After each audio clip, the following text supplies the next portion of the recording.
राहुल गांधी पर किरण रिजिजू का हमला, दिव्या मदेरणा ने दिया करारा जवाब।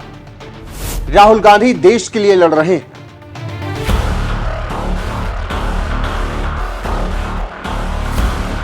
नमस्कार, स्वागत है आप सभी का न्यूज एक्सप्रेस पर। मैं हूं आपके साथ रोहित।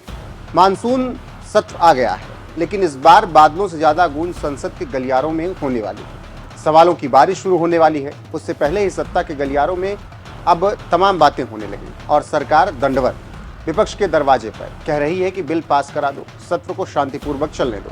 लेकिन विपक्ष है कि इस बार पूरी तरीके से तैयारी कर चुका है वो सरकार को कई मुद्दों पर घेरने के लिए। संसद का मानसून सत्र 21 जुलाई से शुरू होना है, लेकिन उसका पारा अभी से चढ़ गया है। वजह सरकार खुद सवालों के घेरे में है। जहां एक तरफ जस्टिस वर्मा, महाभियोग प्रस्ताव और ऑपरेशन सिंदूर जैसे संवेदनशील मुद्दों पर सरकार विपक्ष के से समर्थन मांगती फिर रही है, वहीं दूसरी ओर विपक्ष पूरी तरह तैयारी में है।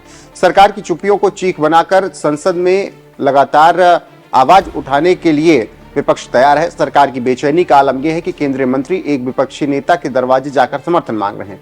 ये वही सरकार है जो कल तक विपक्ष को देशद्रोही, टुकड़े टुकड़े गैंग कहती रहती थी और आज उन्हीं के आगे सिर झुका रही है। केंद्रीय संसदीय कार्य मंत्री किरण रिजिजू का बयान, जो मानसून सत्र से पहले एक सियासी तूफान बनकर उभरा है। उन्होंने कांग्रेस नेता राहुल गांधी पर तंज कसते हुए कहा कि वह विदेश नीति पर सवाल पूछकर देश को बदनाम कर रहे हैं। और सवाल यह कि क्या विदेश नीति पर सवाल पूछना गुनाह है? क्या विपक्ष को भी सवाल पूछने से पहले सरकार से अनुमति लेनी होगी? कांग्रेस की राष्ट्रीय सचिव और राजस्थान की पूर्व विधायक दिव्या मदेरणा ने इसका करारा जवाब दिया। सोशल मीडिया प्लेटफॉर्म एक्स पर उन्होंने लिखा, राहुल गांधी देश के बेटे हैं, उनकी देशभक्ति पर सवाल उठाना शर्मनाक है। रिजिजू उस परिवार के बलिदान को भूल गए जिसने देश के लिए अपनी जान दी। सवाल पूछना लोकतंत्र में न केवल अधिकार है बल्कि जिम्मेदारी भी है।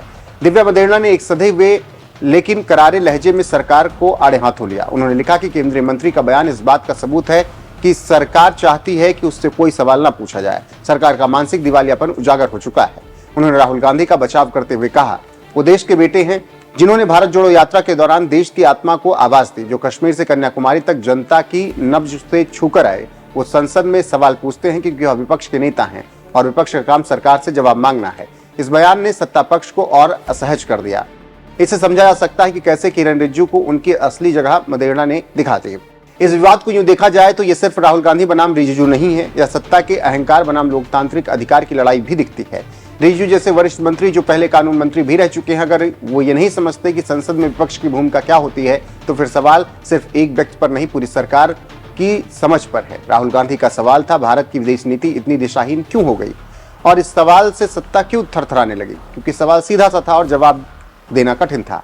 आज हालात ये हैं कि अगर कोई नेता सरकार से सवाल पूछ ले तो आपने रूस से दूरी क्यों बनाई, चीन के मुद्दे पर आप चुप क्यों हुए, एससीओ में भारत अकेला क्यों पड़ गया, तो उस पर देश को बदनाम करने का आरोप लगा दिया जाता है। क्या सवाल पूछना राजद्रोह है? अगर विपक्ष संसद में सवाल नहीं पूछेगा तो सरकार से सवाल व्हाट्सएप फॉरवर्ड पर आएंगे क्या? मानसून सत्र से पहले ही सरकार की बेचैनी साफ दिख रही है। कभी महाभियोग प्रस्ताव पर समर्थन मांग रही है, कभी सीज फायर विवाद पर खामोश है, कभी राहुल गांधी के सवालों पर आक्रोश में है, तो कभी दिव्या मदेरणा जैसे नेताओं के ट्वीट से छटपटा रही है। इस बार सत्र में सरकार के पास कानून पास कराने की नहीं, विश्वास बहाल कराने की चुनौती होगी। दिव्या मदेरणा की बातों में वो आवाज थी जो देश के लाखों युवाओं, कार्यकर्ताओं और सोचने समझने वाले नागरिकों की आवाज थी। राहुल गांधी पर हमला करके अगर सरकार सोचती है कि विपक्ष डर जाएगा तो ये उनकी सबसे बड़ी गलतफहमी भी है। संसद में विपक्ष की उपस्थिति चाहे संख्या में कम हो, लेकिन नैतिकता बल में वो आज भी ज्यादा मजबूत है।